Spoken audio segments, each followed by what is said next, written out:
नमस्कार, आप देख रहे हैं बड़ी खबर और मैं हूं नगमा। और बड़ी खबर लगातार कोरोना के संक्रमण की बनी हुई है क्योंकि ये काफी तेजी से सब जगह पे फैल रहा है। मुंबई में आज 10,860 नए मामले आए हैं, जिनमें से 9,665 यानी कि 89% बिना लक्षण के हैं। आज आए नए मरीजों में से 834 को अस्पताल में भर्ती कराना पड़ा है। उनमें से 52 को ऑक्सीजन की जरूरत पड़ी है। कल 8,082 मरीज मिले थे और उनमें से 574 को अस्पताल में भर्ती कराना पड़ा था। डबलिंग रेट अब 110 दिन पर आ गया है, जो पहले 300 दिनों के करीब था। इस पर सुनील सिंह हमारे सहयोगी और विस्तृत जानकारी दे रहे हैं।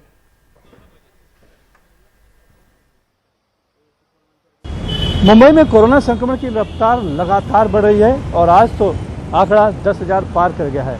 यानी कि आज पाए गए नए मरीजों की संख्या 10,860 पहुंच गई है, जो कि बहुत बड़ा आंकड़ा है। और कल की तुलना में भी देखें तो कल जो 8,082 था, यानी कि 2,778 मरीज ज़्यादा मिले हैं कल की तुलना में। वहीं जहां भले ही कल जो 90% था वो 89% हो चुका है, यानी कि असिम्प्टोमेटिक मरीजों की संख्या, लेकिन 834 लोगों को अस्पतालों में भर्ती कराना पड़ा है। उसमें से 52 लोगों को ऑक्सीजन की ज़रूरत पड़ी है। तो ये भी स्वाभाविक तौर पर बहुत चिंताजनक बात है कि ऑक्सीजन की भी ज़रूरत पड़ने लगी है मरीजों को, जो कि एक गंभीर इशारा कर रही है। इसके साथ ही जो डबलिंग रेट है वो भी कहीं ना कहीं घटा है। कल तक जो डबलिंग रेट 138 दिन था वो घटकर 110 दिन हो चुका है। यानी स्वाभाविक तौर पर जो संक्रमण की रफ्तार बहुत तेज़ी से बढ़ रही है और कोरोना बहुत तेज़ी से लोगों को अपने चपेट में ले रहा है, तो बहुत ही हमें आपको सभी को सावधान रहने की ज़रूरत है। और यही वजह है कि आज जो मुंबई की महापौर है किशोरी पेडनेकर ने एक इशारा किया है कि राज्य और केंद्र की जो एक गाइडलाइन है उसके अनुसार अगर दिन में 20,000 तक का आंकड़ा पहुंच जाता है तो लॉकडाउन लग सकता है, यानी लॉकडाउन लगाया जा सकता है। तो सवाल उठ रहा है कि जैसे आज 10,000 का आंकड़ा पार कर चुका है तो क्या हम लॉकडाउन की तरफ बढ़ रहे हैं? तो इशारा कुछ इसी तरफ का हो रहा है। यही इसलिए वह ज़रूरी है कि कोरोना के नियमों का पालन करें, लोग भीड़ भाड़ न करें, सैनिटाइज़र का इस्तेमाल करते रहें, मास्क पहने रहें और जितने भी गाइडलाइन है उसका पालन करें। लेकिन हम देख रहे हैं कि अभी भी बहुत से ऐसे लोग मिल जाएंगे जो ठीक से मास्क नहीं पहनते हैं। बाज़ारों में अभी भीड़ है, जगह जगह भीड़ देखी जा रही है, जिसको लेकर एक चिंताजनक स्थिति सभी को समझने की जरूरत है कि अगर यही स्थिति रही तो फिर से जो एक डर पैदा हुआ है कि कहीं फिर से लॉकडाउन न लग जाए। मुंबई से कैमरामैन अशोक महाड़ी से सुनील सिंह, NTV इंडिया के लिए। और दिल्ली में बढ़ते हुए कोरोना मामलों के मद्देनजर दिल्ली सरकार ने दिल्ली के प्राइवेट अस्पतालों और नर्सिंग होम में कोरोना मरीजों के इलाज के लिए बेड्स आरक्षित करने के निर्देश दिए हैं। दिल्ली सरकार ने आदेश जारी करके कहा है कि सभी प्राइवेट अस्पताल या नर्सिंग होम जिनकी कुल क्षमता 50 बेड्स या उससे अधिक है, अपने यहां कम से कम 40% बेड कोरोना के इलाज के लिए आरक्षित करें। यानी नॉर्मल बेड्स के भी 40% और ICU बेड्स के भी 40% कोरोना मरीजों के लिए आरक्षित किए जाएंगे।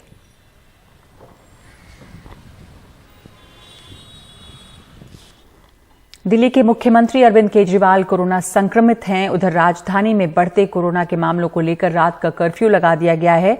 दिल्ली के स्वास्थ्य मंत्री सत्येंद्र जैन ने लॉकडाउन लगाने की बात से इधर इनकार किया है। देखिए परिमल कुमार की ये रिपोर्ट। मेट्रो के बाहर ऐसी भीड़ अब देखने को नहीं मिलेगी। दिल्ली आपदा प्रबंधन प्राधिकार की मंगलवार को हुई बैठक में यह फैसला लिया गया कि बस और मेट्रो 100% क्षमता के साथ चलेगी, लेकिन बिना मास्क के लोग सफर नहीं कर पाएंगे। कोरोना के बढ़ते मामलों को देखते हुए तय किया गया कि शनिवार और रविवार को कर्फ्यू रहेगा। सभी सरकारी दफ्तर में जरूरी कामों को छोड़कर बाकी सब वर्क फ्रॉम होम करेंगे। प्राइवेट दफ्तरों में आधी क्षमता पर काम की इजाजत होगी। तो लोगों से अपील है कि कर्फ्यू के दौरान बाहर ना निकलें। बहुत जरूरी होने पर हॉस्पिटल या कोई बहुत एसेंशियल जरूरत पर ही बाहर निकलें। एक बार फिर से मैं कहूंगा कि घबराएं नहीं, घबराने की जरूरत नहीं है। केंद्रीय स्वास्थ्य मंत्रालय के सूत्रों का कहना है कि 8 जनवरी तक दिल्ली में हर दिन 8 से 9 हजार मामले आ सकते हैं। 15 जनवरी तक ये बढ़कर 20 से 25 हजार हर दिन हो सकते हैं। पर दिल्ली सरकार ने लॉकडाउन को फिलहाल खारिज किया है। क्लियर कट कह रहे हैं कि दिल्ली में कोई लॉकडाउन नहीं लगाया जा रहा फॉर द टाइम भी। सर आज संक्रमण दर कितनी दर्ज होगी? लगभग 8.5% के आसपास। 8.5% जी। और मामले आएंगे 5,500 के आसपास। 5,500 के आसपास। वैसे शनिवार इतवार की बंदी के फैसले से ही मजदूर चिंतित हैं। रोज कमाते हैं, रोज खाते हैं, तो दिक्कत आ जाएगी इन दोनों। तो आएगी। आज क्या खाएगा इंसान? फिर परिवार हमारा यही है, माँ बाप बच्चे हैं, और कुछ पैसा जोड़ के भी नहीं, कुछ पैसा जोड़ के भी नहीं रखा सर हमने तो। कर्जा भी ले लेके दिया हमने, यानी खर्चा चलाया, कर्जा ले लेके। अब प्रॉब्लम हो रही है और खर्चा भी देना है जैसे लिए है। फिलहाल डेल्टा भी है और ओमिक्रॉन वेरिएंट भी। कोताही लापरवाही भारी पड़ सकती है। महामारी से इस लड़ाई में कुछ सख्त फैसले सरकार ले रही है, कुछ समझदारी के फैसले हमें भी लेने होंगे। नई दिल्ली से शरद शर्मा के साथ Parimal Kumar, NDTV India. Corona के बढ़ते हुए मामलों ने बड़े पैमाने पर शादियों पर असर डाला है। देश भर में जनवरी से लेकर मार्च भर में करीब 30 लाख शादियां होनी हैं।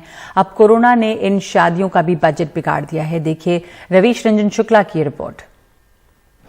दिल्ली के प्रीत विहार में रहने वाले रजत कुमार की बेटी की शादी 23 जनवरी को है। बैंक्वेट हॉल बुक करा दिया था, लेकिन कोरोना की वजह से हॉल बंद हो चुके हैं। अब वो यूपी में बैंक्वेट हॉल खोज रहे हैं ताकि बेटी की शादी हो पाए। मेरी सबसे बड़ी समस्या ये है कि मैं इस मोमेंट पे कहाँ जाऊँ, जबकि मैं ऑलरेडी अपना सब अरेंजमेंट दे चुका हूँ, अपने मेहमानों को सबको इनविटेशन कार्ड दे करके बुला चुका हूँ। दूसरी बात यह है कि हमारे बराबर में यूपी यहाँ सिर्फ 500 गज दूरी पे, जहाँ पर 200 लोगों की व्यवस्था अभी भी अलाउ है। और हमारे यहाँ सबसे बड़ी बात है कि हम लोग 20 आदमी के लिए कैसे अपने फंक्शंस में, जबकि 20 मेंबर तो हमारी फैमिली के अंदर ही हो जाते हैं। दिल्ली में 1000 से ज्यादा बैंक्वेट हॉल और टेंट हाउस हैं। कड़कड़डूमा में गुरमीत बैंक्वेट हॉल में मंगलवार को जन्मदिन पार्टी थी, लेकिन सन्नाटा छाया है। 9 जनवरी को भी शादी की बुकिंग है, लेकिन अब जनवरी तक शादियों के लिए फिलहाल बैंक्वेट हॉल को बंद कर दिया गया है। पिछले 2 सालों से पूरी ये इंडस्ट्री सफ़र कर रही है, तो दिल्ली सरकार से मेरी अपील रहेगी कि बैंक्वेट की इंडस्ट्री को बर्बाद ना किया जाए। कृपया करके इसकी थोड़ी गैदरिंग के लिए खोला जाए। उधर confederation of all India traders का दावा है कि जनवरी से लेकर मार्च तक में देश भर में हो रही करीब 30 लाख शादियों पर कोरोना का असर होगा। इससे बैंक्वेट हॉल, होटल, फूल और टेंट हाउस से जुड़े कारोबारों को करीब 3 लाख करोड़ रुपए का नुकसान होने का अंदेशा है। कोरोना के तेजी से बढ़ते मामलों के बीच उन लोगों के लिए सबसे बड़ी मुश्किल है जो शादी की तैयारी कर चुके हैं और कई जगहों पर एडवांस पैसा भी दे दिया है।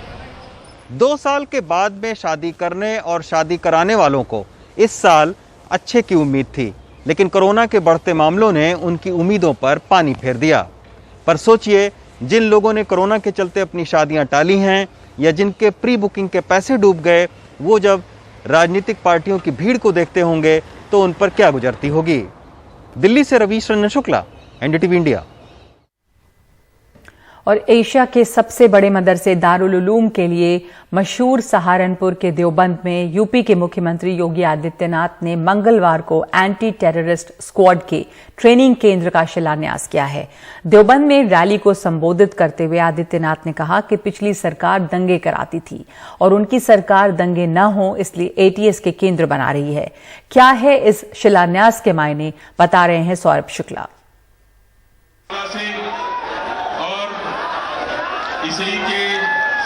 यूपी के मुख्यमंत्री योगी आदित्यनाथ मंगलवार को इस्लामी तालीम का मरकज कहे जाने वाले देवबंद पहुंचे।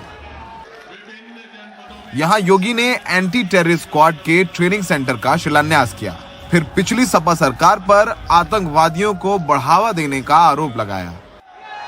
कहीं भी आसपास के क्षेत्र में कोई हरकत हुई नहीं। दिन में, रात में, सुबह शाम और समय वे तैयार रहेंगे और फिर उनका काम तमाम करने के लिए कुछ ही योगी आदित्यनाथ ने भले ही देवबंद को लेकर सीधे कुछ ना कहा हो, पर उनके मंच पर पहुंचने से पहले कई बीजेपी नेता देवबंद को आतंक की फैक्ट्री बताते नजर आए। देवबंद जो पहले आतंकी घटनाओं को लेकर, आतंकवादी गतिविधियों को लेकर चर्चा में रहता था, अब ये चर्चाएं खत्म होने की बारी है। योगी के बयान पर सपा ने पलटवार करते हुए कहा है कि योगी जानबूझकर पश्चिमी यूपी में ध्रुवीकरण करने के लिए ये बयान दे रहे हैं। आज आप उत्तर प्रदेश के पश्चिम उत्तर प्रदेश में आप गए तो आप विषधरी भाषा बोलने के बजाय क्या आप इस पर बात कर पाए? आपने वहाँ के किसानों से पूछा होता कि उनके गन्ने का मूल्य मिला क्या? आपने पूछा होता तो किसानों ने आपको जवाब दिया होता। दारुल उलूम देवबंद के उलेमाओं ने इस मामले को तूल ना देते हुए एटीएस ट्रेनिंग सेंटर की स्थापना का स्वागत किया है, लेकिन साथ में ये भी कहा है कि बीजेपी के नेता देवबंद को आतंकवाद के साथ ना जोड़ें। इसका दफ्तर जो देवबंद में कायम हो रहा है, हम इसका बहुत अच्छे से स्वागत करते हैं और जो लोग मुखालिफ पार्टियां देवबंद को दहशतगर्दी का अड्डा करार देते हैं, ये सब गलत है। 2017 के विधानसभा चुनाव में बीजेपी ने पश्चिमी यूपी में जबरदस्त प्रदर्शन किया था। ध्रुवीकरण का आलम यह था कि 3,50,000 मुस्लिम मतदाताओं वाली देवबंद सीट भी बीजेपी ने जीती थी, लेकिन इस बार किसान आंदोलन ने पश्चिमी उत्तर प्रदेश के तेवर बदल दिए हैं। बीजेपी नेताओं का कहना है कि पहले देवबंद को दारुल उलूम, जो कि सबसे बड़ा मदरसा है एशिया का, उसके लिए जाना जाता था, लेकिन अब एटीएस कमांडो ट्रेनिंग सेंटर के नाम से जाना जाएगा। तो इस कमांडो ट्रेनिंग सेंटर के जरिए देवबंद की पहचान बदलने की भी कोशिश है, लेकिन पता है बीजेपी को कि पश्चिमी उत्तर प्रदेश की डगर कठिन है। यही वजह है कि प्रधानमंत्री मोदी रविवार को मेरठ में थे और आज मंगलवार को अलीगढ़ और सहारनपुर में योगी आदित्यनाथ भी पसीना बहाते हुए नजर आ रहे हैं। सहयोगी प्रेम सिंह और अशोक कश्यप के साथ सहारनपुर में Saurabh Shukla, NDTV India. NEET PG में ईडब्ल्यूएस कोटा पर सुप्रीम कोर्ट कल सुनवाई करेगा। 3 जजों की बेंच सुनवाई करेगी। केंद्र के अनुरोध पर सीजेआई ने बेंच गठित की है। अब इस मामले में Justice DY Chandrachud, Justice Suryakant और जस्टिस एएस बोपन्ना की बेंच सुनवाई करेगी।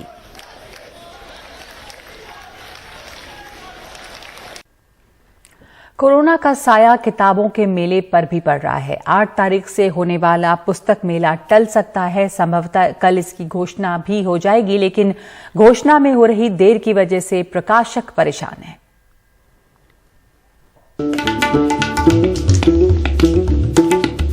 ये 2 बरस पुरानी तस्वीरें हैं जब प्रगति मैदान आखिरी बार किताबों से गुलजार हुआ। हालांकि इस साल 8 से 16 जनवरी तक अंतर्राष्ट्रीय पुस्तक मेले की तारीख तय है, लेकिन सारे हालात बता रहे हैं कि मेला टल जाएगा। हालांकि नेशनल बुक ट्रस्ट की ओर से अभी तक इसकी कोई आधिकारिक घोषणा नहीं है। मेला न लगने की घोषणा अब तक हो जानी चाहिए थी। समझ में नहीं आ रहा है कि मेले की तैयारियां जारी रखी जाएं या इन्हें रोक दिया जाए। लोगों ने बाहर से जिन्हें आना है अपने टिकट बुक कराए हुए हैं, वे इन्हें निरस्त भी नहीं करा पा रहे हैं। दिल्ली के प्रगति मैदान में इस साल देश भर के 500 प्रकाशकों ने स्टॉल लिए।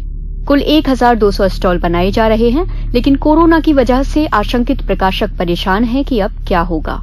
चंडीगढ़ के मशहूर आधार प्रकाशन के मालिक देश निर्मोही 10 दिन पहले ही चिट्ठी लिख चुके हैं कि ये पुस्तक मेला रद्द किया जाना चाहिए। कई प्रकाशकों ने अनुरोध किया, स्वयं मैंने भी एक पत्र नेशनल बुक ट्रस्ट के निदेशक को लिखा, लेकिन उनकी खामोशी थोड़ा पीड़ा देती है और आज तक पुस्तक मेले के स्थगित होने का कोई नोटिफिकेशन जारी नहीं।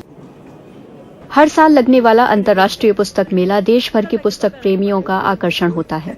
खासकर हिंदी की दुनिया में यह प्रकाशकों, पाठकों और लेखकों को जोड़ने वाला मेला भी होता है, जिसमें बाहर से बड़ी तादाद में लोग आते हैं। ये हम लेखकों के लिए एक बड़ी डिसअपॉइंटिंग बात है। बहुत ही निराशाजनक लगता है कि पूरे साल, खासतौर से पिछले साल चूंकि मेला नहीं हुआ, इस साल बहुत ज्यादा उसकी उत्सुकता थी, इंतजार था।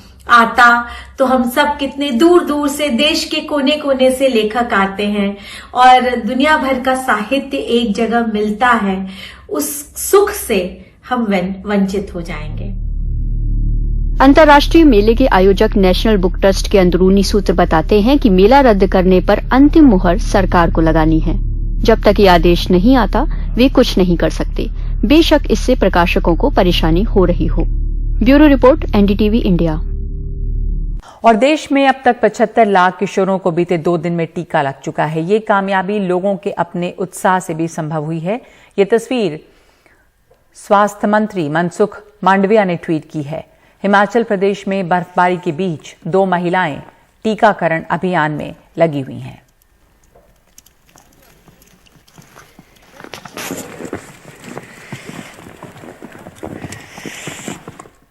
और हिमाचल प्रदेश के पर्यटक स्थल मनाली में एक बार फिर से बर्फबारी से सैलानियों के चेहरे खिल गए हैं। शाम को ही बर्फबारी के वक्त सैलानी सड़कों पर निकल आए और मौसम का पूरा मजा लिया।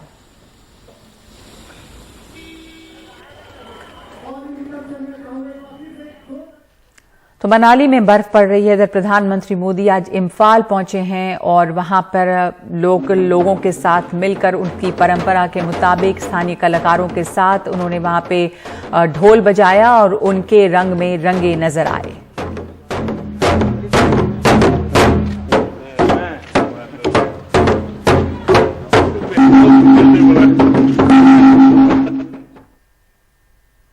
तो बड़ी खबर में इस वक्त इतना ही। नमस्कार।